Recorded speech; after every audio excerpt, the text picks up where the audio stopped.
Welcome to Understand All.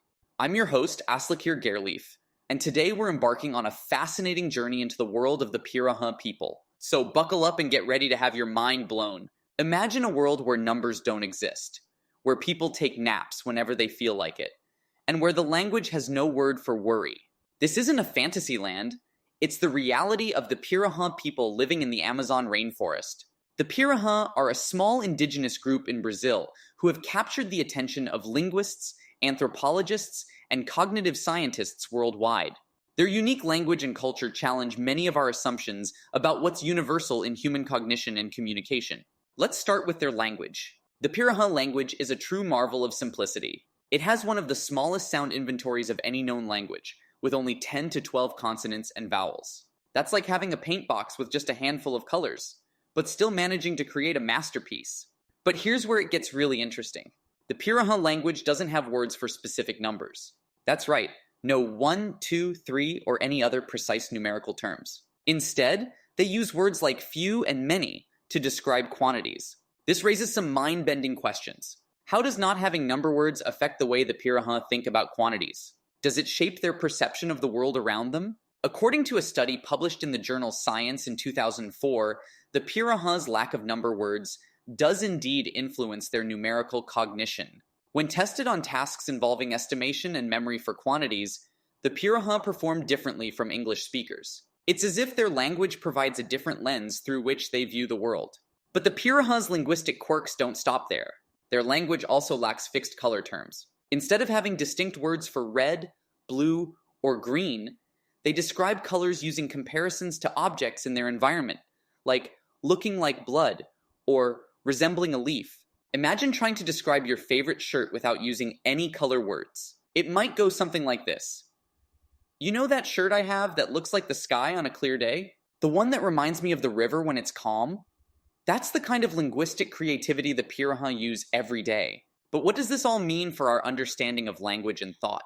Well, it challenges a long-standing theory called linguistic relativity, or the Sapir-Whorf hypothesis. This idea suggests that the structure of a language shapes the way its speakers think about the world. The Pirahã provide a fascinating test case for this hypothesis. Their language seems to lack some features that were once thought to be universal, like number words and recursion, the ability to embed clauses within sentences. But despite these differences, the Pirahã are still able to communicate effectively and navigate their environment.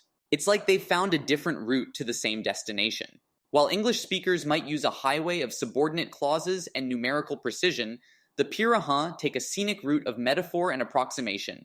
But the Pirahã's unique ways don't end with their language. Their culture and lifestyle are just as fascinating.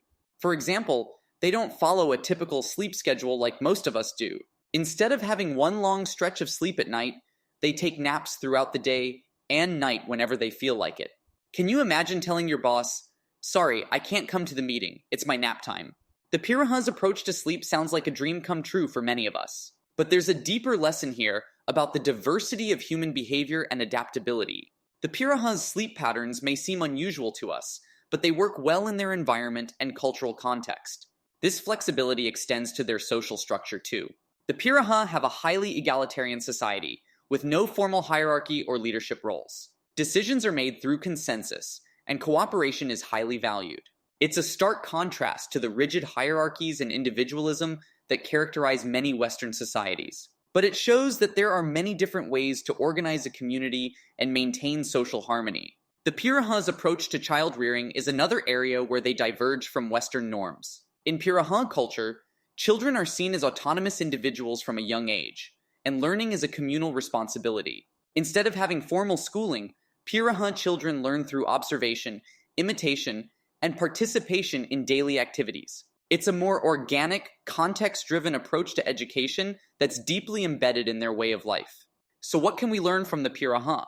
Well, for starters, they remind us of the incredible diversity of human languages and cultures. They show us that there's no one right way to communicate, think, or live. The Pirahã also challenge our assumptions about what's universal or necessary for human cognition. Their language and numerical concepts may be different from ours, but they're not primitive or inferior. They're adaptations to a specific environment and cultural context. Moreover, the Pirahã's resilience and cultural preservation in the face of outside influence are truly inspiring. Despite contact with Brazilian society and efforts by missionaries to convert them, the Pirahã have maintained their traditional practices and way of life. It's a testament to the strength and adaptability of indigenous cultures in an increasingly globalized world. The Pirahã remind us of the importance of cultural diversity and the need to protect and learn from indigenous knowledge. But studying the Pirahã also raises important ethical questions. How can we balance scientific curiosity with respect for indigenous rights and autonomy? How can we ensure that research is conducted in a responsible, collaborative way that benefits the communities involved? These are complex issues without easy answers. But the Pirahã's story underscores the need for a more inclusive, culturally sensitive approach to science and anthropology, one that values diverse ways of knowing and being in the world. So what's the takeaway from all this? Well, the Pirahã teach us to question our assumptions, embrace diversity, and appreciate different ways of experiencing reality. They remind us that there's so much we can learn from cultures that are different from our own. But beyond that, the Pirahã story is a call to action. It's an invitation to explore the richness and complexity of human language and cognition, to protect and celebrate indigenous cultures, and to approach the study of the human mind with humility, curiosity, and respect. So the next time you struggle to describe something without using numbers or colors, or feel the urge to take a midday nap, remember the Pirahã. Remember that there are many ways to be human, and that our diversity is a strength, not a weakness. And that's the beauty of the Pirahã people. They expand our horizons, challenge our preconceptions, and remind us of the incredible resilience and creativity of the human spirit. So let's take a page from their book. Let's embrace the unknown, the unfamiliar, and the unexpected. Let's be open to learning from cultures that are different from our own. And let's work to build a world where all ways of being are valued and respected. That, my friends, is the power of understanding. And that's what we're all about here at Understand All. Thank you for joining me on this journey into the fascinating world of the Pirahã. I hope you've gained some new insights and perspectives along the way. Until next time, stay curious, keep exploring, and never stop learning.